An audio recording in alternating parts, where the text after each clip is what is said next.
Okay, we're going to go over chapter 17, which is oral medications. So oral medications are used frequently. They're easiest to administer. They don't require any sort of IV access or poking or anything like that. So I guess they're the most economical in that sense. They're the most common type of medication given. They're the type of medication that we can give while the patient is with us in the hospital or in the clinic. We can also send them home on them. So they're pretty easy as far as that goes. And oral medications can be either solids or liquids, so it can be pills or capsules or oral suspensions, things like that. And the calculations are usually simple. We've done a lot of these calculations before. These are pretty simple because we're dealing with how much we have in one tablet or one capsule, and these are a little bit easier than calculating how many milliliters to give for specific doses and things like that. Let's see. So tablets, they're powdered medications that are molded into specific shapes. And then capsules or caplets are elongated tablets, and they're coated with like an easy, like a kind of a shiny, smooth, so that they're easy to swallow coating. Scored tablets, we can use a pill cutter to cut those. Those are tablets with that indentation in the middle that's designed to cut it and deliver a half or a quarter of what's in that whole tablet. If it's not a scored tablet, it is very dangerous to break it because there are some things, some tablets that are like enteric coated and meant to break down later in the digestion, things like that, and the integrity of the medication can be affected if we break tablets in half that are not meant to be broken in half. So like I said, we have enteric coated tablets and film tablets. These have a special coating to protect against the gastric secretions. So we never want to crush these. We never want to break them, anything like that, because it defeats the purpose. They're coated with this special coating so that they break down later on in the digestion, and they might release their medication at different rates. And then we have sublingual tablets. Those are placed under the tongue for direct absorption. Buccal tablets are placed between the gums and cheeks. We never want to have our patients swallow sublingual or buccal tablets because it prevents the desired effect of that tablet. They are meant to be dissolved and absorbed. And then we have layered tablets, which is 2 meds with different components. We've kind of talked about that a little bit this semester too. So if you have like acetaminophen and oxycodone in one tablet, there's 2 different meds with different components layered in that tablet. And then we have disintegrating and chewable tablets. We have time-released and extended-release tablets, and you'll see the labels SA, LA, XL, SR, ER. These release over a period of time, so these are important to also never crush or chew or break. And then capsules, those contain powder, liquid, oil. They might have a hard or soft gelatin coating. Sometimes you'll see it almost look like little beads in them. These also, we never want to crush, chew, or break without consulting a pharmacist because we don't know the exact amount that we're going to give if we end up breaking these. And then we have troches, lozenges, pulvules, spansules, sprinkle capsules. We don't deal with those incredibly often, but we will see them occasionally. So these are what I mean by the scored tablet. You see that line in the middle that lines up right with the pill cutter, and you can cut it directly in half. And sublingual and buccal tablets or layered tablets are pictured here. These are other types of tablets. You see that these are scored as well. This one is not scored. It's a chewable tablet. We have some sublingual ones. We have some timed release ones, capsules, gel caps, different medications there. So Mrs. Garcia, let's see. Let me look and see if we even need to do this example. Okay, let's skip this. I do have some examples later on that I want to go over. Okay, so converting dosages from one system to another can result in discrepancies. So if we're talking about how many tablets we're going to give for a specific medication that's ordered, if you end up getting something that's like 2.25 tablets, that's not going to be correct, and you won't have to worry about anything like that as far as your exams and everything go. Just know in the future, if you're doing math and you're doing something that has a big variance, then we definitely want to consider whether or not we've done the math correctly. It's safer to give whole tablets equal to the dose than to cut tablets, but like I said, if they're scored, then they're meant to be cut in half, and then that's totally fine to give.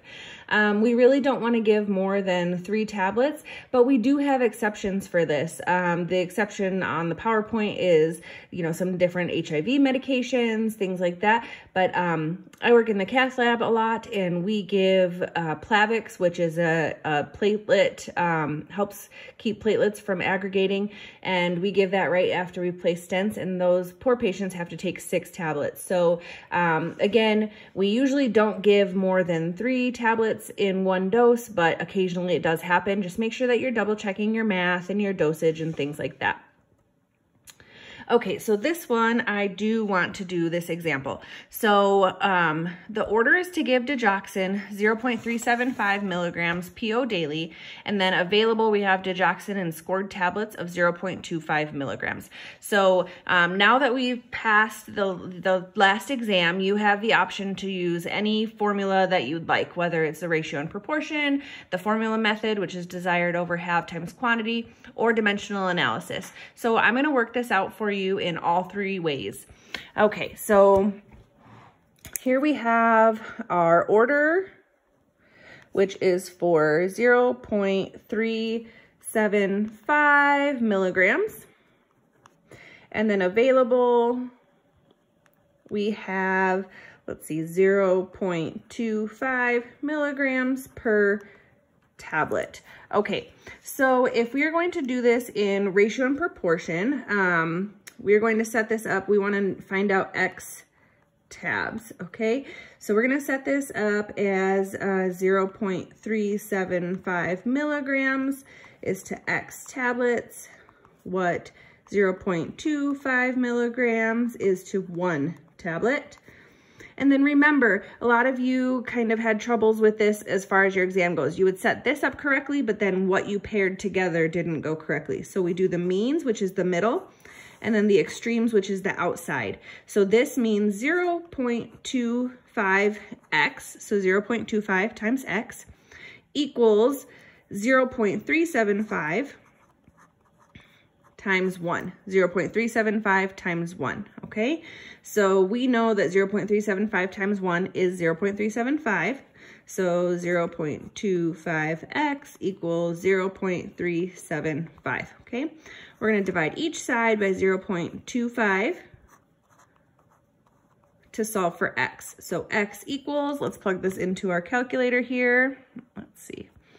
Okay, so we have 0.375 divided by 0.25, and we get 1.5. So x equals 1.5 tablets. Okay, so that is ratio and proportion. If you need to pause here, make sure you take note of that. Okay, so let's go on to the formula method, which is desired over half times quantity. So our desired is our order, 0.375 milligrams. Our have is our available, 0.25 milligrams. And our quantity is 1 tablet because that's what's in our available quantity, okay? So from there, we are going to plug it into the calculator. How you plug this into the calculator is very important. We put it in just how it is read. So 0.375 divided by 0.25 times 1, okay? And we get 1.5 tablets. Same answer as up here, okay? So make sure when you're plugging these into the calculator, you're plugging it in just as seen. I know that some people had difficulties on your exams with how to plug things into the calculator. The setup was correct, but then you got the wrong answer. So make sure that you plug it in just as we did. Okay, and now we're going to do dimensional analysis. So since we want to find out X tablets, that's what we put. X tablets, okay? And then since tablets is what we want to find out, tablets goes on top, okay? Now I want to put what my available quantity is. So 1 tablet, and then what is paired with my available quantity is 0.25 milligrams. Okay. Now since I have milligrams here, I've got to move milligrams up top, and then I want to put what I have in my order. So 0.375 milligrams. And then I have no other information that I need, so I'm just gonna put this over 1. So again, very important how you plug this into the calculator, okay? So we're gonna do 1 divided by 0.25 times 0.375 divided by 1, okay? And that gives us 1.5 tablets. So X equals 1.5 tablets. So it's very important when you're putting everything into the calculator that you do it just as you have it, top to bottom. So top divided by bottom times top divided by bottom, and you can go on from there if you need to. So this is the first example problem. So let's go here. And this shows you how it is in ratio and proportion, the formula method, and dimensional analysis, just how we just did it.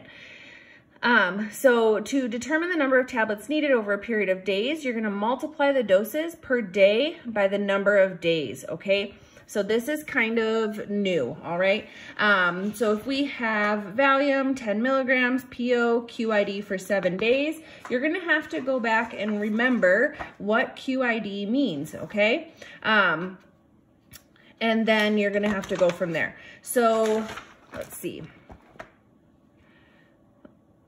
Okay, so Valium, 10 milligrams, PO, QID for 7 days. So the tablets are available in 5 milligrams per tablet, and so you're gonna have to find out how many the patient will take in 1 week.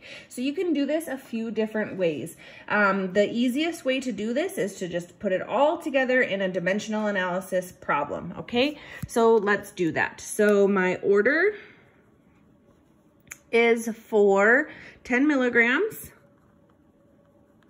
QID for 7 days, okay? And I have available 5 milligrams per tablet, okay?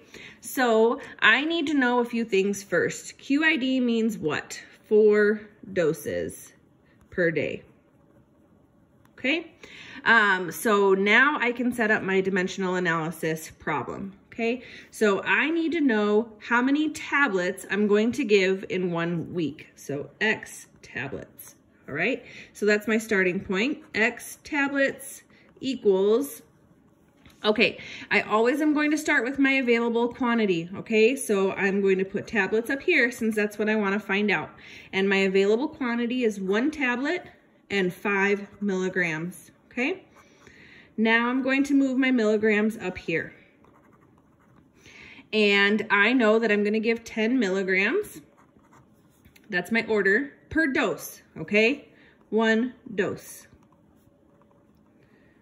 All right, now I'm gonna move doses up here. Okay, I know that I'm gonna give 4 doses in 1 day. All right. And then I'm going to move my days up here. And I know that I have 7 days in 1 week. Okay? And now remember, my question asks, how many will the client take in 1 week? Okay, so that's my ending point, and we're good to go.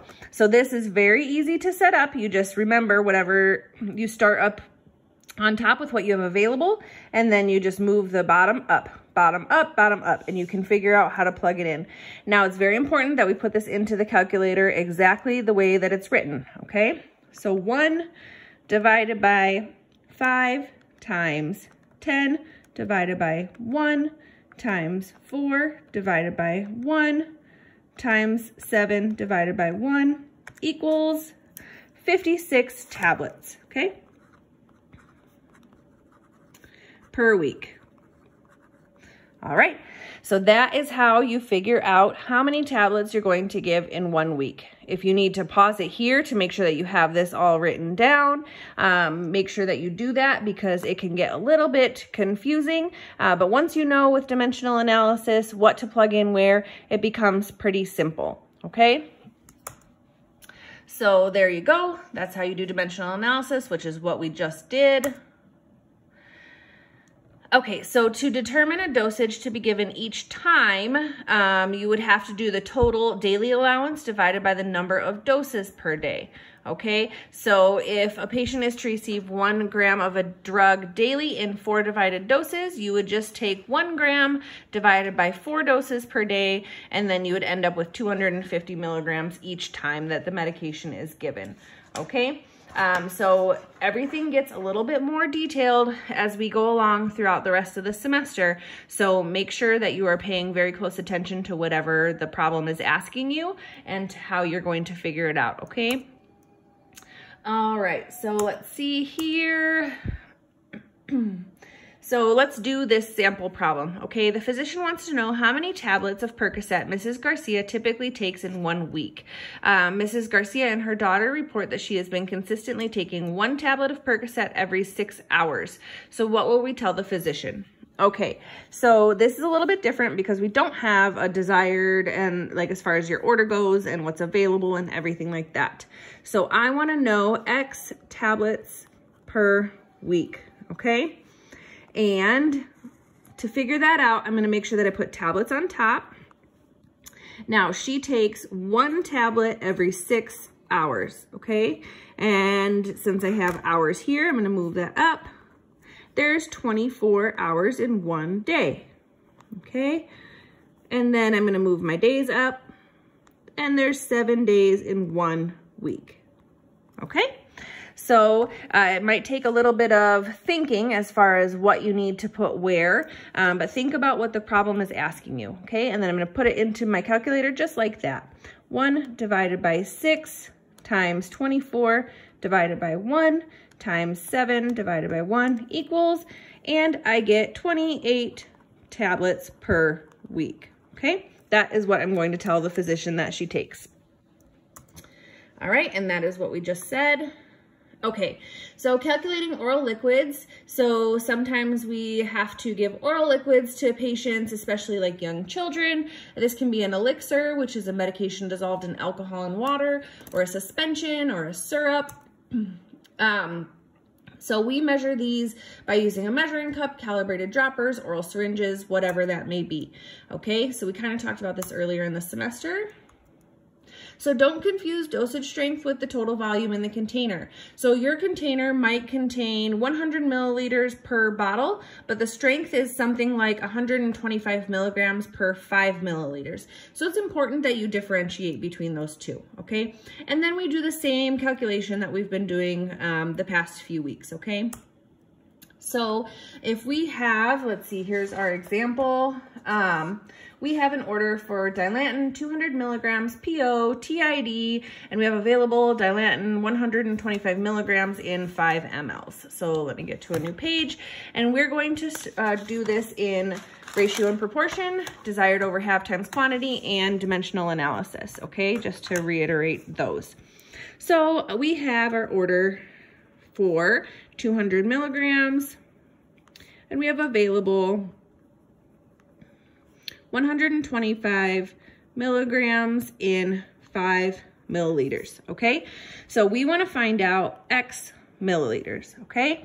Your label is very important. You want to make sure that you understand what we are looking for. We're looking how many milliliters we're going to give, okay? So let's see, for ratio and proportion, we're going to start out with 200 milligrams is to X milliliters, what 125 milligrams is to 5 milliliters. And then we're going to multiply the means, which is the inside, and the extremes, which is the outside. So 125X equals 200 times 5, okay? So 125X equals 200 times 5 is 1,000. Okay, and then we're going to divide each side by 125 to get our answer. So 1,000 divided by 25 is 40.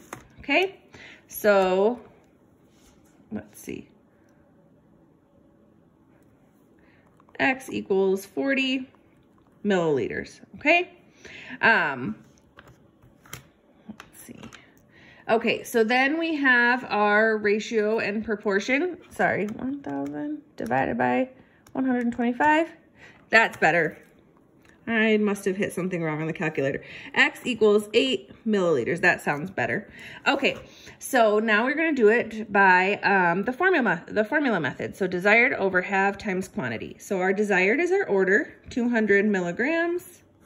Our have is 125 milligrams, and our quantity is 5 milliliters. And then we plug it into the calculator just like that.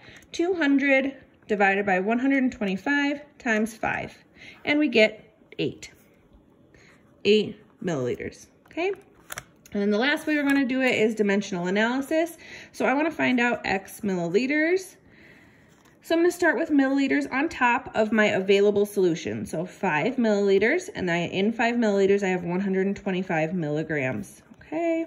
So milligrams has to go up here. And now I'm going to do what I have ordered, 200. And that's my stopping point. So I'm going to go over 1, and I'm going to plug it in just like that. So 5 divided by 125 times 200 divided by 1, and I get 8. So X equals 8 milliliters, okay? So that is how you do it each way. It's important that you remember that we're working with 3 different types of formulas here, but from here on out, you can choose the way that you like best, and that's fine. Okay. Okay, so a couple more examples. Let's see.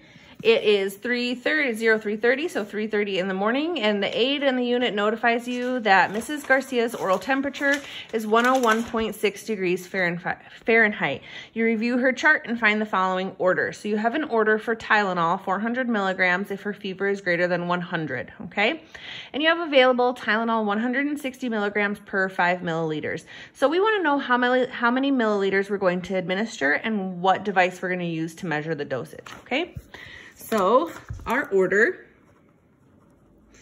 is for 400 milligrams, and we have available 160 milligrams in 5 milliliters. Okay, so I want to find out X milliliters. So ratio and proportion, 400 milligrams is to X milliliters. What 160 milligrams is to 5 milliliters. Multiply the means and the extremes, okay? So 160x equals 400 times 5. All right, so let's do that math there. 400 times 5, and I get 2,000. So 160x equals 2,000. And I'm going to divide each side by 160 to solve for x. So 2,000 divided by 160 equals 12.5. So 12.5 milliliters, okay?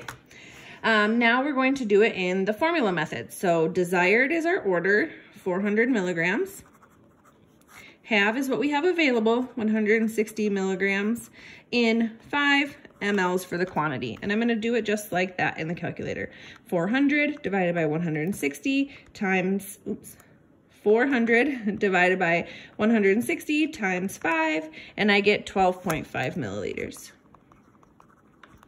All right, and then let's do it in dimensional analysis. So I want to find out X milliliters, okay? So I'm going to put milliliters on top and my available quantity. So I have 5 milliliters, 5 milliliters, and then I have 160 milligrams in those 5 milliliters. Since I have 1 milligrams down here, I have to put milligrams up here, and I'm going to put my order, 400, and that's my stopping point, so over 1. So I'm going to do 5 divided by 5 divided by 160 times 400 divided by 1, and I get the same answer, X equals 12.5 milliliters, okay? So I give 12.5 milliliters. You can use a plastic medicine cup for this. That's probably going to be the easiest, okay? Here's a couple more practice problems for you, all right? So go ahead and work those out, and then we will, I'll post the answers for you, okay? So work those out on your own, and then I will post a separate answer sheet for those, okay?